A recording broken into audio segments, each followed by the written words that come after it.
There are moments in life when a single sentence changes everything. Mine came on a Friday evening at 8:47 p.m. A simple text from my wife, Elena. Babe, can you pick me up from Sarah's party? Around midnight? No big deal, right? Husbands do this all the time. Except something about that message lodged in my brain like a splinter. Maybe it was the extra smiley face at the end. She never used those with me. Or maybe it was the fact that I didn't even know Sarah was having a party tonight.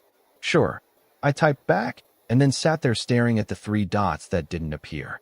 Usually, she'd add a heart or a love you. Tonight, nothing. That's when the first thought crept in. What if she's not at Sarah's? I shook it off, told myself I was being paranoid. We'd been married for 7 years. Sure, things weren't as fiery as year one, but we were solid. Or so I thought. Still, something tugged at me. So instead of waiting until midnight, I grabbed my keys at 11 p.m. and left early. Call it curiosity. Call it instinct. Call it the part of me that has seen enough Netflix thrillers to know when the plot is about to twist. The party was across town, in one of those new subdivisions where every house looks like a magazine cover. Oversized glass windows, perfectly manicured lawns that practically scream, "We lease a Range Rover."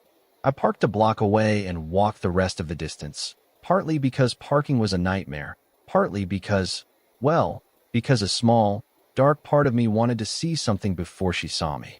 From the sidewalk, I spotted the house easily. Music thumping, colored lights flashing in the backyard. People moved like shadows behind sheer curtains. I scanned for her silhouette, the one I knew better than my own, but couldn't find it. Then I saw Sarah on the porch, laughing too loudly, clutching a wine glass like it owed her money. Perfect chance. I walked up casually, hands in my jacket pockets. "Hey," I said, forcing a smile. She blinked at me, clearly tipsy. "Daniel, wow, didn't know you were coming." "Yeah, Elena asked me to pick her up. Just got here a little early." And then, the first crack in the glass. Her smile faltered. Just for a second, but I saw it. "Oh, she's inside. I think." "You think? At her best friend's party?" I nodded slowly. "Cool. Mind if I?" But she was already pulling out her phone like it was a lifeline. Yeah, go on in." The house smelled like perfume, alcohol, and bad decisions. I weaved through clusters of strangers, scanning every face for hers. Couples laughing, someone crying in the kitchen, two guys arm wrestling on the dining table. But no Elena. That's when I heard it. From upstairs. Muffled voices. A woman's laugh I would have recognized anywhere, soft, throaty, like secrets wrapped in silk. My chest tightened. I told myself not to jump to conclusions. Maybe she was on a call, maybe just catching up with a friend away from the noise. But something primal had already taken over my legs because I was climbing those stairs before logic could stop me. The laughter came again, followed by a man's voice. Low, smooth, the kind of voice that belongs to trouble. The door at the end of the hall was cracked open. Light spilled out in a thin line. I approached, heart hammering like a fist against my ribs. And then, just as my fingers touched the doorframe, I heard it. God, I've missed this. His voice. Then hers, softer but clear. Me too. The room tilted. My stomach dropped like an elevator cable just snapped. I pushed the door open and froze. The door creaked like it was mocking me. That thin sound cut through the music downstairs and the laughter in my head. The kind of laughter that said, "You fool, you already know what's behind this door." And I did. God help me, I did. The first thing I saw was her hair. That chestnut wave I used to tuck behind her ear every morning before work, now cascading down her bare shoulder like a banner of betrayal. Then came the rest. Elena was sitting on the edge of the bed in a dress I'd never seen before, short, shimmering, dangerously close to not being a dress at all. And standing in front of her, leaning down like he owned oxygen, was a man I had definitely never seen before. Broad shoulders, perfect jawline, the kind of guy gym ads use to ruin your self-esteem. His hand was on her cheek. Her eyes were closed. And then she opened them. "Daniel." She said my name like it was a crime scene report, like she was surprised the victim was still breathing. The guy turned around slowly, cool as a frozen lake. No panic, no guilt, just a lazy smirk that said he'd been here before and walked away intact. "Babe, it's not," she started, but her voice cracked halfway through the sentence. Not what it looks like, I said, stepping inside.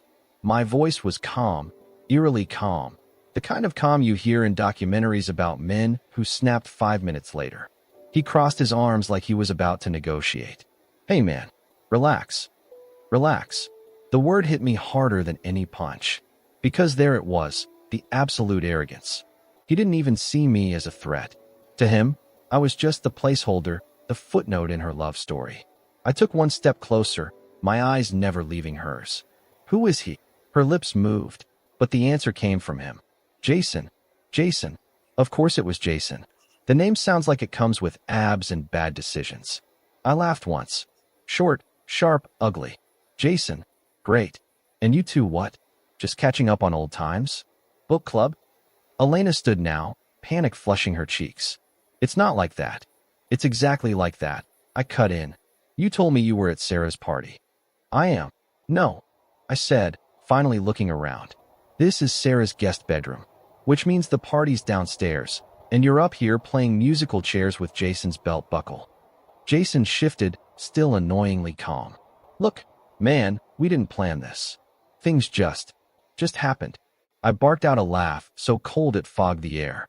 Funny, that's what people say about car accidents. This took planning. The dress, the perfume, the text asking me to pick you up later. She flinched. Just a flicker, but enough. And then Jason said something that changed everything. You really think she's the only one with secrets? Silence.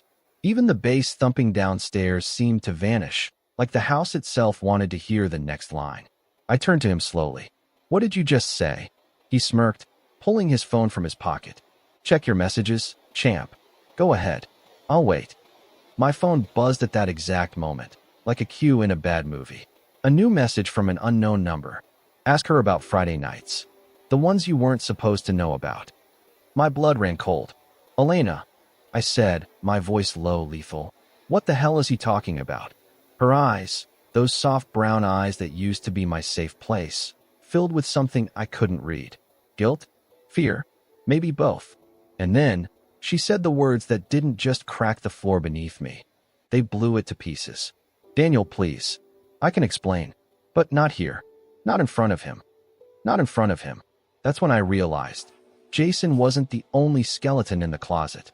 I stared at her like she had sprouted horns and a tail. Not here. Not in front of him.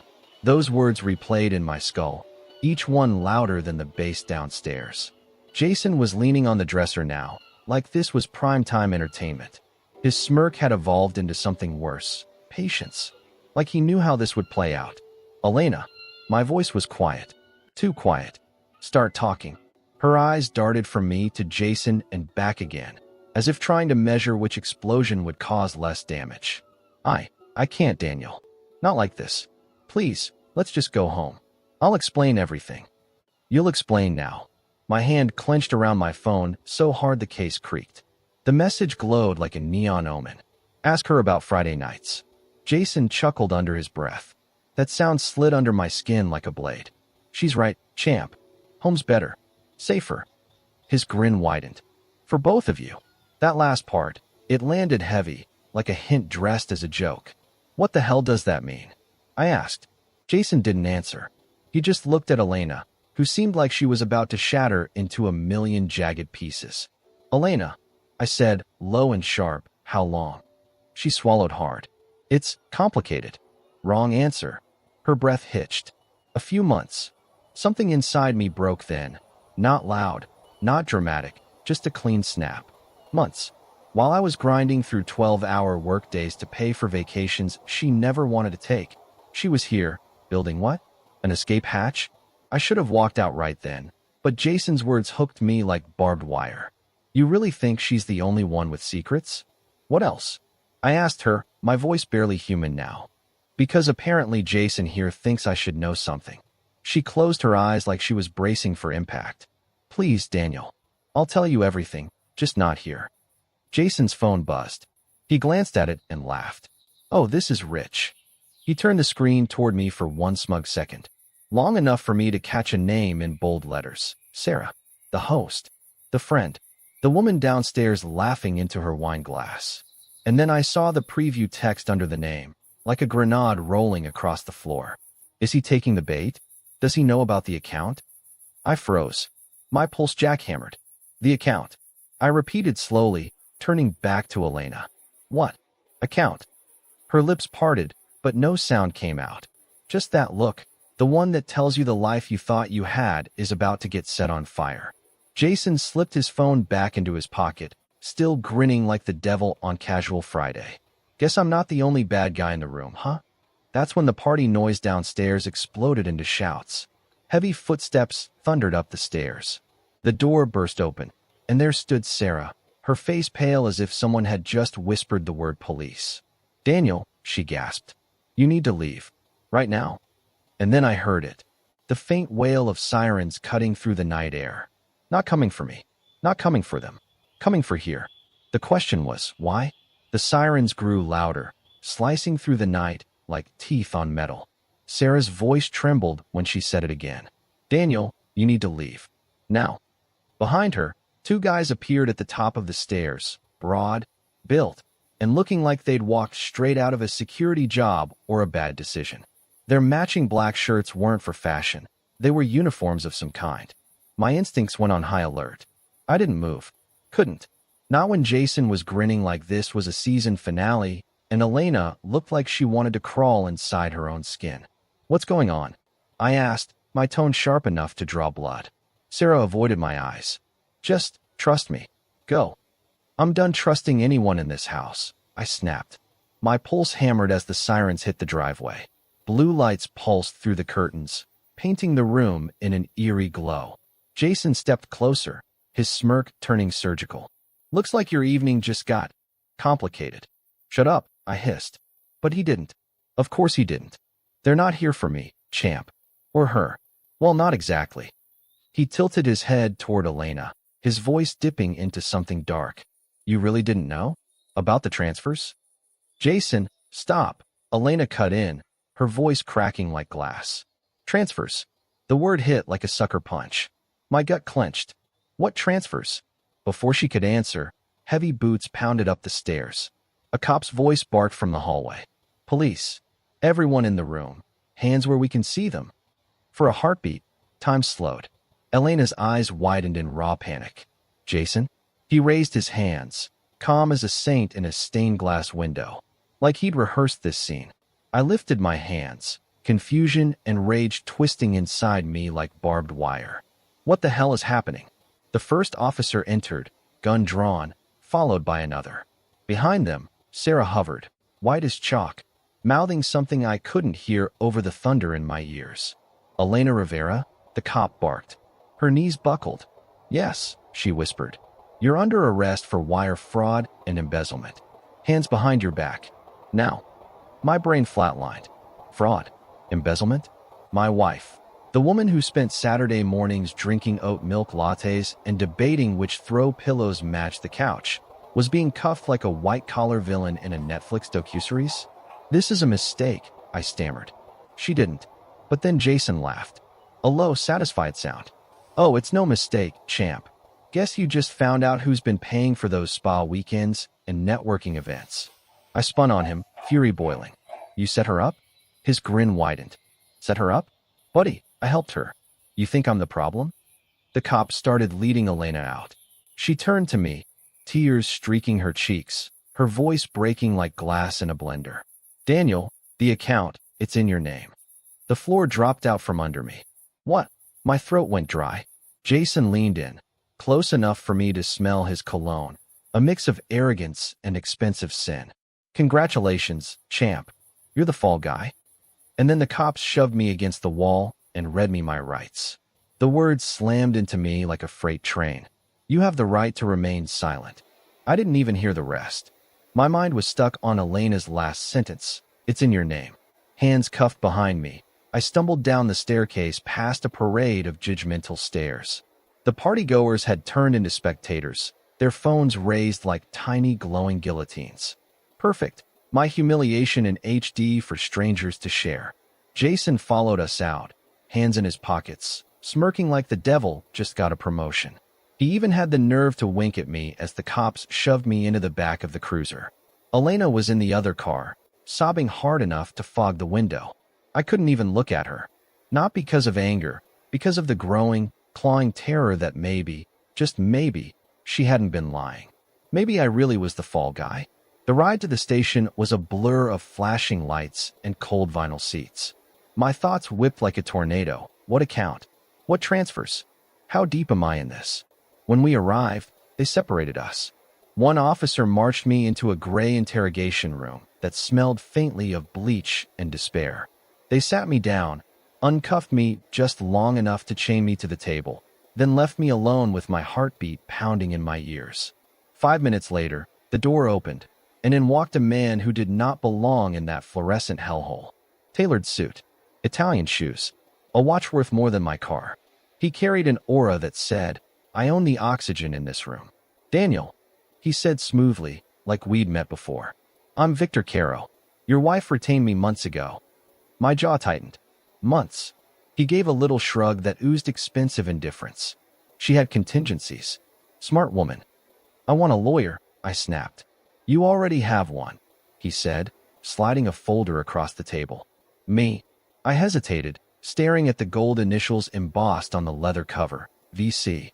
Inside, Victor continued, "is everything you need to know, except what you want to hear." I flipped it open and froze. Bank statements. Transfers totaling $480,000 over 8 months. Each withdrawal linked to an offshore account in Belize. Each authorized under my name. There were signatures too. Mine. Perfect matches. Except, I never signed any of this. "She forged." I started, but Victor raised a manicured hand. "Let me stop you.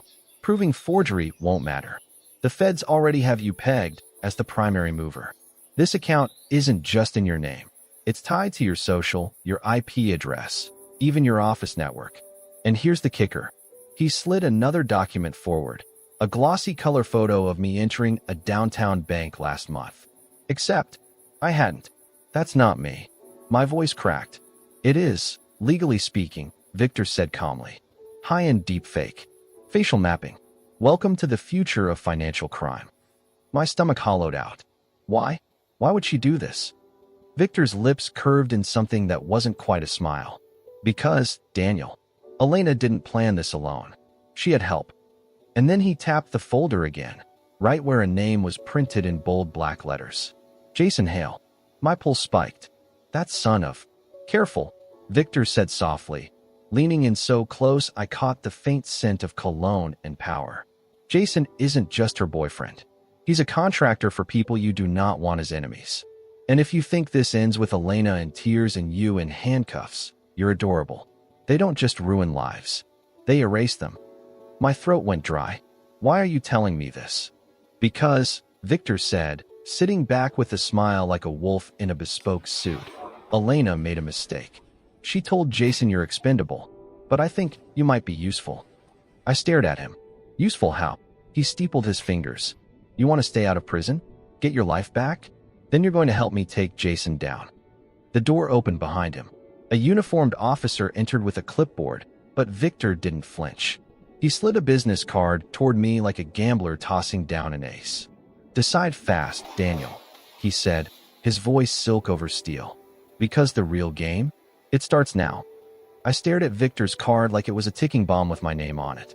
On one side, prison walls and lost years. On the other, a shot at redemption, but in a game where the rules were written by the ruthless. I swallowed hard. "Fine, I'm in." Victor's smile widened, sharp enough to cut glass. Smart choice. From that moment, my life became a tightrope walk over a pit of vipers.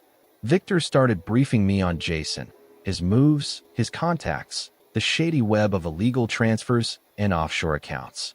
Jason wasn't just a fling or some opportunist. He was a player in a criminal syndicate that had been using my name to funnel millions. And Elena? She wasn't a helpless victim either. They'd planned to burn me down and walk away clean. But here's the kicker. Elena's motive wasn't just greed. It was revenge. Turns out, my name had appeared on some files Jason didn't like, something from my past business dealings. A detail I'd never even known was out there. Jason used Elena as a pawn to get at me, and she was ready to torch everything, including me, to settle a score we didn't even see coming. Victor handed me a burner phone and a stack of documents. You're going undercover. You'll have to play their game, earn Jason's trust, and gather evidence. But be careful. One slip, and they'll bury you. I nodded, feeling the weight of the whole nightmare sinking in. That night, I sat alone in a cold holding cell, the walls whispering secrets I never wanted to hear. My phone buzzed, a message from Elena. I'm sorry. It never had to be this way. I stared at the words. Sorry was a word that suddenly felt too small for the mess we were in. The next morning, Victor brought me to a quiet cafe where a man waited, a sharp-eyed agent with the FBI. Welcome to the deep end, he said. My real fight was just beginning. I never thought I'd be the guy sneaking into smoky backrooms, pretending to be someone I wasn't. But there I was, wearing a suit that felt 2 sizes too tight, trying to look like I belonged in Jason's world. The world where trust was currency and betrayal was a tax you paid in blood. Victor had coached me well. Act casual, don't ask too many questions, and whatever you do, don't look desperate. Piece of cake, right? My first meeting was at a dimly lit bar, the kind where neon signs buzz and the air tastes like whiskey and secrets. Jason was already there, holding court like a king of lost causes. When he spotted me, his grin was sharp, equal parts surprise and suspicion. Well, Daniel, or should I say, Mr. Rivera's fall guy. I forced a smile and dropped my voice low. I'm just trying to survive, Jason. He laughed, but it was hollow. We all are. Over the next hour, I navigated conversations layered with code words, false compliments, and veiled threats. I learned things I wished I hadn't, about shell companies, offshore havens, and how easily a man's life could be turned into a puppet show. But it wasn't all smooth. At one point, Jason's phone buzzed. He glanced at it, then locked eyes with me. Funny how some messages come at the worst time. My heart skipped. I caught a glimpse, a name flashing on the screen, Elena. That night, walking back to my car, the cold air bit into me. I realized I wasn't just infiltrating Jason's world. I was stuck in the middle of a war zone, with Elena's secrets as landmines scattered all around. Just when I thought the walls around me couldn't get any tighter, they did. One evening, after a tense dinner with Jason and his crew, I stepped outside for some air. My phone buzzed, a text from an unknown number. Meet me at the old warehouse. Midnight. Come alone. Curiosity and caution warred in my chest. But I went. Because in this nightmare, you take every chance to peek behind the curtain. The warehouse was dark, a skeleton of forgotten industry. I heard footsteps before I saw her. Clara, my sister. My heart stopped. Clara, I whispered. She looked older than I remembered, eyes tired but sharp. You shouldn't be here, Daniel. What are you doing with Jason? Her laugh was bitter. Jason? He's just a pawn. You don't see the whole game. She handed me a thick envelope. Inside, photos, documents, wire transfers. Proof that my own family had been tangled in this mess far longer than I realized. And then, the knife. A video of Elena and Clara, laughing in a hotel room, counting stacks of cash. I'm sorry, Clara said, her voice breaking. But this was bigger than you or me. I realized then that the betrayal wasn't just from Elena or Jason. It was from blood. The family I thought I knew was a house built on lies. Confronting Clara wasn't like in the movies. No shouting match, no breaking glass. Just cold eyes meeting colder truths. Why? I asked, voice raw. She shrugged, almost casually. Money. Power. Survival. You think I wanted to drag you into this? You're just collateral. Collateral? I repeated, bitter. You're my sister. She laughed, harsh and hollow. Blood doesn't mean loyalty anymore, Daniel. I wanted to scream, to punch, to shake the sister I once trusted. But the anger was tangled with something else, a haunting sadness. Clara wasn't just a traitor. She was a victim of a world that chewed people up and spat them out. I'm going to fix this, I said, steeling myself. We're going to take them down. All of them. She nodded, her eyes gleaming with something like hope, or maybe regret. Good, she whispered. Because they're watching, and they won't stop. The final act started on a cold, gray morning, the kind that makes you want to pull the covers over your head and pretend the world isn't a war zone. But there was no hiding this time. Not from Jason, Not from Elena, not even from myself. Clara and I met with Victor and the FBI in a nondescript office downtown. The room smelled of stale coffee and stale promises. The plan was clear: bait Jason into making a move, catch him red-handed with the paper trail, and drag Elena's name out of the shadows once and for all. I had a new identity now, crafted with Victor's ruthless precision. Cameras, wiretaps, financial forensics. Every piece of evidence painstakingly gathered like precious stones in a minefield. The night we struck, Jason thought he was invincible. He met us at a private club, flashing cash and arrogance like armor. The FBI waited in the wings, ready to pounce. But here's the twist. The moment the cuffs clicked around Jason's wrists, Elena wasn't there. Instead, a letter.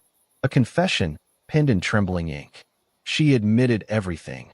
The scheme, the betrayals, even the hidden kindnesses. She wasn't the villain we painted her to be, nor the victim we pitted. She was a woman cornered by her choices and desperate to make one last gamble to save herself and, somehow, me. Her sacrifice was the bitterest pill. The fallout was brutal. The media storm, the court battles, the whispers from friends and family, all soaked in the aftermath of what we'd uncovered. Yet amid the ruins, something unexpected grew. A fragile trust between Clara and me, born from fire and blood. And in the quiet moments, I realized that life, even broken and bruised, had a stubborn way of healing. I wasn't the man I was before this nightmare began. I was someone forged in fire, scarred, wiser, and ready to face whatever came next. Because sometimes, the darkest nights bring the brightest dawns.